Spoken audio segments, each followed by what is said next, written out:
सबसे पहले तो आज श्री रामनवमी की बहुत बहुत सबको बधाई और शुभकामना। आज अंतिम नवरात्रा है और ये अवसर समाज जीवन में खुशहाली लाए, ऐसा मेरी प्रभु से कामना। सर, आप ट्रेन से आए हैं गीता जयंती एक्सप्रेस से, और करनाल के लोगों की मांग है कि वंदे भारत और श्री शक्ति का भी अगर स्टॉपेज हो जाए तो लोगों को भी आसानी। ट्रेन से आना तो मेरा एक सामान्य एक रूटीन है और कोई बड़ी बात नहीं, क्योंकि मुझे दिल्ली से चाहे करनाल आना हो या पानीपत आना हो, मुझे बहुत सुविधाजनक ट्रेन का ही सफर लगता है। और बाकी यहाँ अधिक से अधिक ट्रेन रुकें, ऐसी जानकारियाँ जो पहले यहाँ से दी जाती हैं या जो डिमांड की जाती है, हम रेलवे मंत्री के सामने रखते हैं।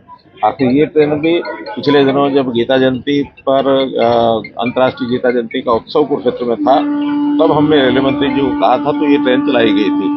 ऐसे और भी जो आवश्यकताएं होंगी उसको पूरा कराया जाएगा। हाई लेवल मीटिंग हुई है, सर्वदलीय बैठक भी हुई है गैस को लेकर। कल क्या स्थिति है? लोगों को ऐसा भी लग रहा है कि कहीं लॉकडाउन ना हो जाए, मतलब एनर्जी वाला।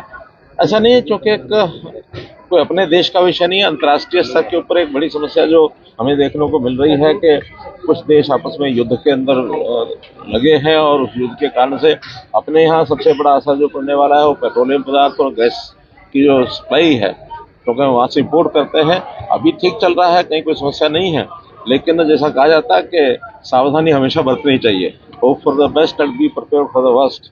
कभी भी कोई समस्या कठिनाई अगर आ जाती है, उसकी तैयारियां हमेशा रखनी ही चाहिए। और ये देश के नाते भी जरूरी होता है, कोई परिवार होता है, प्रदेश होता है, कोई भी संस्था होती है, संकट काल के समय कोई कठिनाई आए उसकी तैयारियां पहले से करनी पड़ती हैं। इसलिए भारत सरकार की ओर से हर प्रकार की तैयारी, हर प्रकार का हमारा अरेंजमेंट्स वो सब तैयार है। कल को कोई कठिनाई आती भी है तो हम आसानी से रास्ता निकाल ले जाएंगे, कहीं कोई दिक्कत नहीं है। लेकिन अभी किसी प्रकार की कोई कठिनाई नहीं है। भरोसा दिया था कि लोग पैनिक ना करें, लेकिन पेट्रोल पंपों पर लंबी लाइन, एलपीजी जो डिस्ट्रीब्यूटर उनके पास लंबी लाइन लगी। मेरा फिर वही कहना लोगों को कि किसी प्रकार का पैनिक नहीं करना चाहिए, क्योंकि अगर कोई कठिनाई आती है तो उस समय सारी व्यवस्थाएं करने के लिए हम तैयार हैं। हमारे पास बहुत से ऐसे। आज नवंबर के बाद ये मार्च में इस वर्ष की एक प्रकार से आखिरी बैठक थी। 21 एजेंडा इसमें रखे गए थे और उसके अंदर प्राय हर विभाग के थे, सामाजिक विषयों के जितने थे, डेवलपमेंट के नाते थे, सब पर चर्चा हुई है।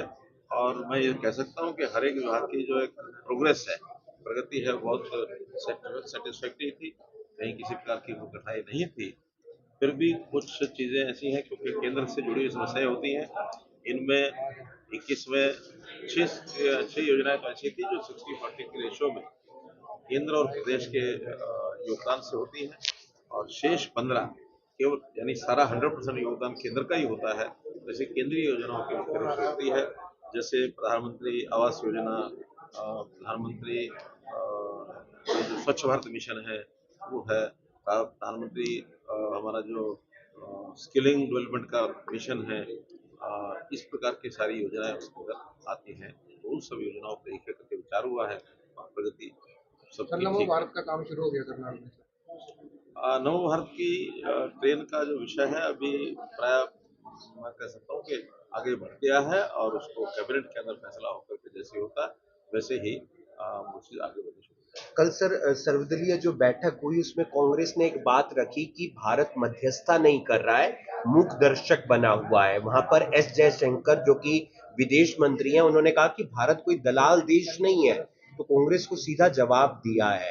क्या आपको लगता है कि यहाँ पर मध्यस्थता करने की मेरा इतना ही कहना है कि किसी भी दल को, विपक्षी दल हो या कोई और हो, हमारा सहयोगी दल हो, इस समय राजनीतिक विषय करने का नहीं है। और इन वार्तालाप में एक आपस में एक हमें एक दूसरे पर विश्वास करना चाहिए और अपना देश एक जो भूमिका लेके चल रहा है उस भूमिका में हम किसी का भी बुरा नहीं चाहते हैं। हम चाहते हैं शांति हो, और उस शांति में जब भी किसी से बात करनी होती है प्रधानमंत्री जी आगे बढ़ करके करते हैं।